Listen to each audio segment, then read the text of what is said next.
आदाब बच्चों, उम्मीद है आप सब खैर आफियत से होंगे और अपने इम्तिहान की तैयारी कर रहे होंगे। जैसा कि आपको मालूम है कि हम डेली आपके लिए गज़ल गो शोरा से मुतालिक एक वीडियो लेकर आते हैं, तो आज हम उसी के तहत हमारा आज का जो टॉपिक है, जो मौजू है, वो है कलीम आजिज़। तो चलिए आइए इसका आगाज़ करते हैं। इनकी विलादत से हम देखते हैं। विलादत इनकी हुई थी कहाँ? पटना में 1926 में। 1926 में इनकी विलादत हुई। कहाँ पर? पटना में। इनकी वफ़ात हुई लखनऊ में 2015 में। वफ़ात कहाँ हुई इनकी? कब हुई? 2015 लखनऊ। इनका असल नाम इनका था कलीम अहमद। कलीम अहमद, ये इनका असल नाम था। आप देख रहे हैं कि जैसे ही हमारे गज़ल को शोरा मुकम्मल हो जाएंगे, उसके बाद हम रस्म की तरफ राग़िब होंगे। एक एक करके हम सारे टॉपिक कवर करते जाएंगे, सारे शोराओं को, और सारी जो आपकी सिन्फ़ हैं उनको कंप्लीट करेंगे। इनका तखल्लुस था आजिज़। क्या तखल्लुस था? ये क्या तखल्लुस इस्तेमाल करते थे? आजिज़। इनके वालिद का नाम था शेख कफ़ायत हुसैन।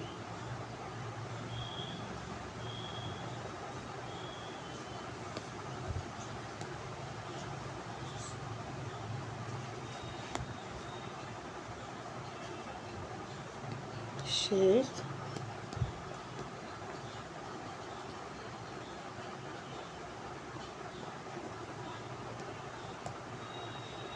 किफ़ायत हुसैन। इनकी वालदा का नाम था उम्मतुल फ़ातिमा।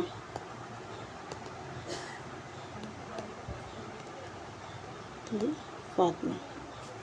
इन्होंने एमए जो है, बीए इन्होंने किया 1956 में। बीए 1956 में किया था इन्होंने।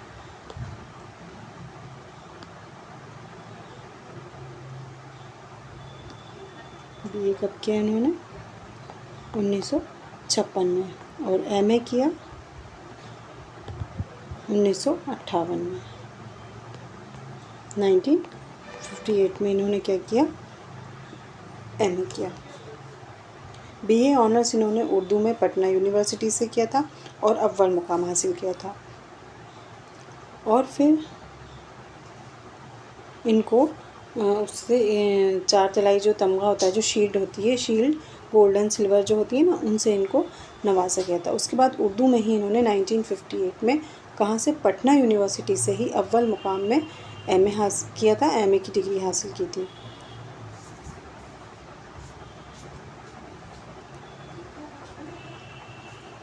और इन्होंने किसके? अख्तर उनियानवी जो थे, उनकी निगरानी में इन्होंने उर्दू शायरी की क्या की थी? इर्तिक़ा की थी। उर्दू शायरी का मौज़ू या उर्दू शायरी पर लिखना इन्होंने शुरू किया था 1965 से। और उन्हीं के ज़ेर निगरानी इन्होंने 1965 में क्या किया? पीएचडी की डिग्री हासिल की। कौन सी? पीएचडी। पीएचडी ये इन्होंने कब की थी? ये इन्होंने 1965 में मुकम्मल की थी। और फिर इन्होंने बिहार से उर्दू शायरी थी, उसका इन्होंने आगाज़ किया था। ये कब किया इन्होंने? 1965 में। अख्तर उनियानवी इनके ज़ेर असर, जो इनके एचओडी थे, इसके पीएचडी के, जो इनके अंडर में रहकर इन्होंने पीएचडी की डिग्री हासिल की थी। अख्तर उनियानवी।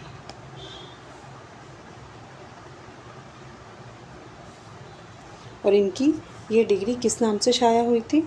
ये डिग्री इनकी शाया हुई थी दफ्तर, जो हमारे वो होते हैं ना, थीसिस जो हम बनाते हैं, तो वो इनकी जो थीसिस थी वो दफ्तर गम गुश्ता इस नाम से ये शाया हुई थी इनकी डिग्री। और फिर ये इसी पटना यूनिवर्सिटी में ही 1965 में, कब 1965 में ही ये क्या बने थे, लेक्चरार मुकर्रर हुए थे। कहाँ पर, पटना यूनिवर्सिटी में ही। इन्होंने पहली बार मुशायरे में शिरकत की थी, कहाँ पे,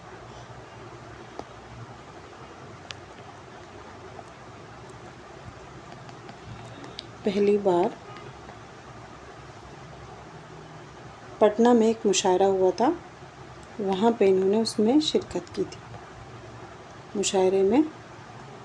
और इन्होंने वहाँ पर क्या पढ़ी थी, गज़ल पढ़ी थी। और ये कब की बात है, ये बात है 1949 की। कहाँ पर हुआ था ये मुशायरा, ये मुशायरा हुआ था पटना में। और यहाँ पर इन्होंने क्या पढ़ी थी, यहाँ पर इन्होंने गज़ल पढ़ी थी। इस सिंह से इन्होंने शायरी की शुरुआत की थी।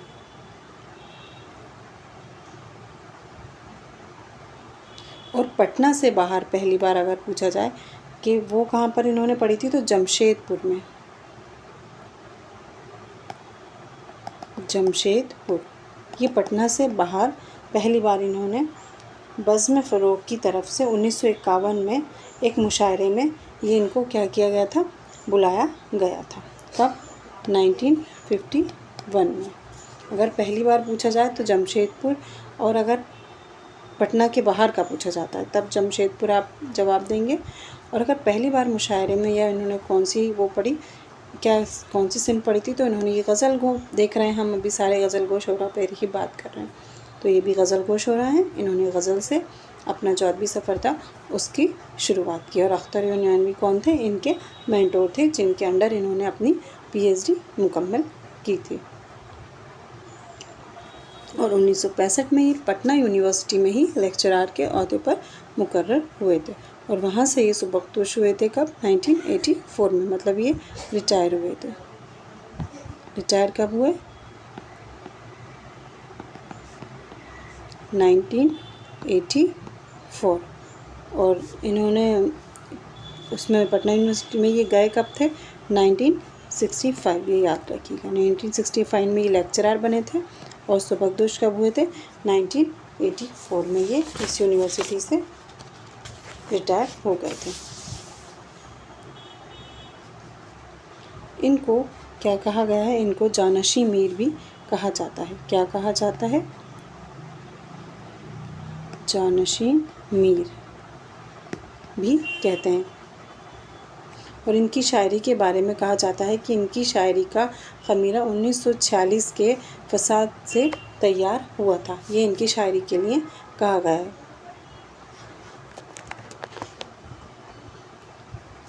इनकी शायरी में मीर की तरह क़नूतियत कौन है, गालिब है। ये बात याद रखिएगा, किसकी तरह, मीर की तरह।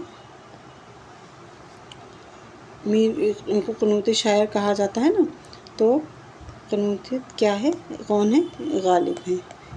ये इनकी शायरी के लिए कहा जाता है। अब इन्हें कुछ एजाज़ात और अवार्ड से भी नवाजा गया, वो देख लेते हैं। कली माचिस को कुछ इनामात से भी नवाजा गया था।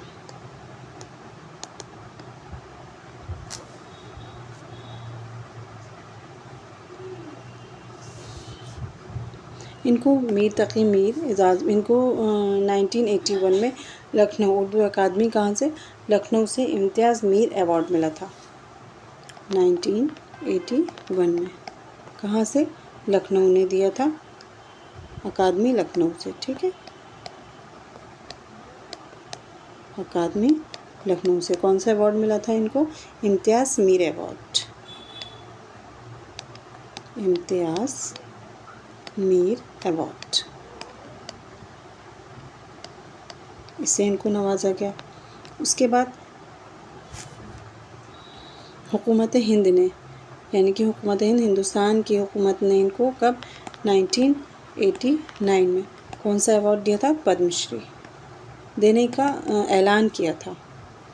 तो ये इतना ख़ास नहीं है, ऐलान किया गया था, क्योंकि उसके बाद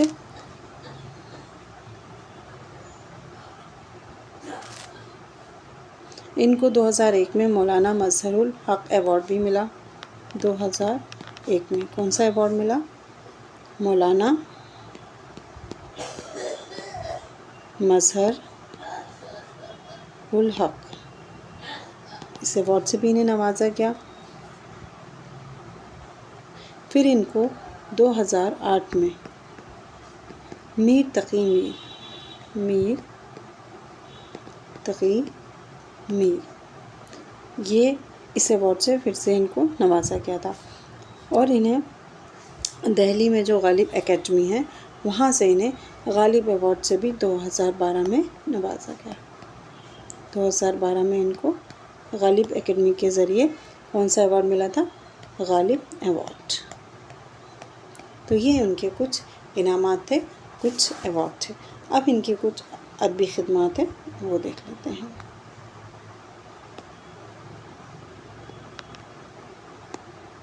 अदबी खिदमात।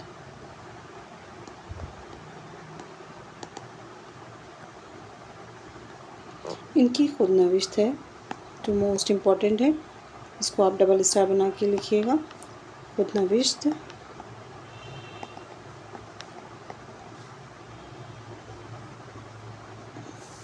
अभी सुन लो मुझसे, अभी सुन लो मुझसे। ये मोस्ट इम्पॉर्टेंट है, ठीक है। उसके बाद इनके खतूत का मजमूआ है।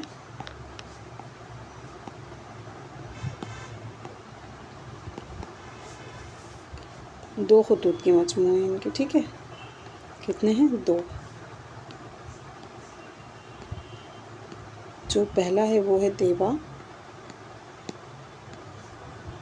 और जो सेकंड है वो है पहलू ना दिखेगा। पहलू ना दिखेगा। ये 2 जो है ये इनके खतूत के मजमूए हैं। इनका जो सफ़रनामा है वो भी मोस्ट इम्पॉर्टेंट है, उसको भी डबल स्टार बना के लिखिएगा। ये क्या है? सफ़रनामा।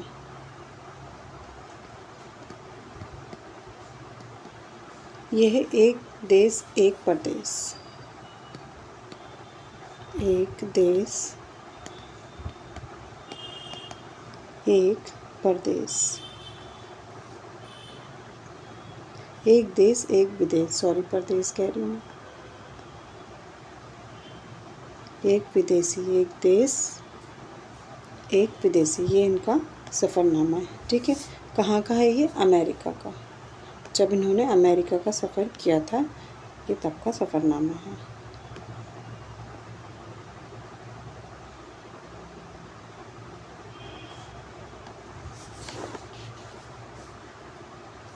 इनकी शायरी का जो पहला मजमूआ है, शायरी का पहला मजमूआ,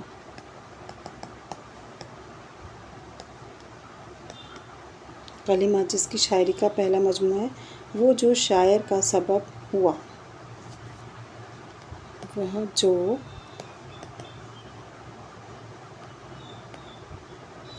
शायरी का सबब हुआ। ये क्या था? ये इनका पहला शायरी का या गज़लों का मजमूआ है। शायरी का मजमूआ है। और गज़लों का जो मजमूआ है, जब फसल बहारा आती थी, ये मोस्ट इम्पॉर्टेंट है जो शायरी का मजमूआ है, इसको डबल स्टार बना के लिखिएगा। उसके बाद है इनकी गज़लों का मजमूआ। गज़लों का मजमूआ कौन सा है? जब फसल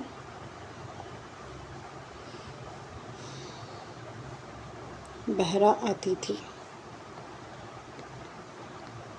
बहरा आती थी, ये इनकी गज़लों का मजमुआ है। और इनकी नज़्मों का मजमुआ लिख लीजिए।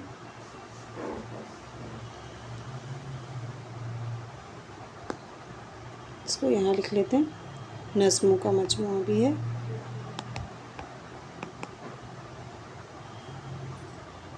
को जो है जाना जाना, ये क्या है? ये इनकी नज़्मों का कूचा है, जाना जाना मजमुआ है। कूचा है